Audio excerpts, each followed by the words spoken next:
Good evening, Internet. My name is Michael and I'm here to review some stuff for you. Now, last time we took a look at Hot Shots, and this week we're taking a look at the sequel, Hot Shots Part Deux. Now, if you've never seen this movie before, let me read the back so you can get a general idea. In this hilarious Hot Shots sequel, former renegade pilot Topper Harley is once again recruited for a secret mission. This time, the country's incompetent president sends him to the Middle East to rescue U.S. hostages and the countless men who have already been sent to rescue them. Pining for his former lover in a Buddhist temple, Topper manages to pull himself together and sets out on a laugh-filled, action-packed task. So that's actually an okay description of what the movie's about. Whereas Hot Shots 1 was mostly a parody of Top Gun with other stuff thrown in, Hot Shots Part Deux is more of just a general action movie parody. It does parody heavily Rambo 2 and 3. It even goes so far as the guy that plays the Colonel in the Rambo movies is again a Colonel in this movie, and he's trying to get Topper, played by Charlie Sheen, to come back in and go save the hostages. Another thing in this movie is that they're trying to kill Saddam Hussein throughout the entire thing. And they do it actually a really, really funny portrayal of Saddam Hussein. And that by itself is actually kind of worth watching the movie for. The main characters from the cast of the first movie return to this one. Charlie Sheen plays the same character. The woman who played his love interest in the first one, she's back. And Lloyd Bridges is back as, instead of playing the incompetent admiral, this time he's playing the incompetent president.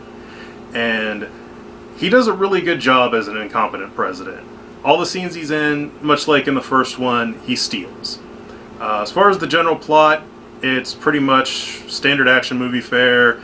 There's basically hostages in Iraq, and the people, they keep sending teams to go save them, but the teams keep getting caught. So they make jokes about that, and eventually they find Topper basically doing like in Rambo 3, and the Colonel tries to get him to go, but he won't. So the Colonel goes by himself, gets caught, and just like Rambo 3, Topper goes and gets a team together, and they go in to save everybody. And along the way, they meet his love interest again. There was some strange stuff went on with that. They like broke up, but now they're working together again, and some other stuff. All in all, this is a very, very funny movie. It's done by the same guy again that did the first one and the Airplane movies, and actually did the Naked Gun movies too, so he does a good job with these parody movies. This one is a little bit more over the top than the first one was, but it still has a lot of the subtle references that are really nice on multiple watchings of this movie. They also know how to take a joke and just run it into the ground. There's one scene in this movie where Charlie Sheen and this woman are having a love scene in like the back of a limo, and limo driver's watching in a rearview mirror. Then he gets out a really big rearview mirror. Then he gets out a camera and starts like recording them, and he keeps escalating what he's doing to watch them, and it's really, really funny. Another funny thing is at the very end of the movie, they have a clash between the incompetent president and Saddam Hussein. They actually fight with lightsabers for a little bit, and they have a nice parody of Terminator 2, where Saddam Hussein gets all frozen up, and he gets cracked, and he completely falls apart, just like the Terminator, the T-1000 from Terminator 2. But then he melts, except he has this little dog throughout the movie, and then he like combines with the little dog, and he turns into a sort of a dog-faced Saddam Hussein. And then in the very end, they drop a piano on him, and it's like the Wicked Witch from the Wizard of Oz movies.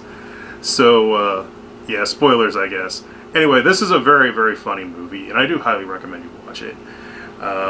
It's pretty much stood the test of time. Some of the references you might not get nowadays, like Arsenio Hall and some stuff like that, but all in all, it's a really good movie. I definitely give it a 5 and recommend you watch it. Anyway, that's all we have for this time, and stay tuned next time when we'll review something else.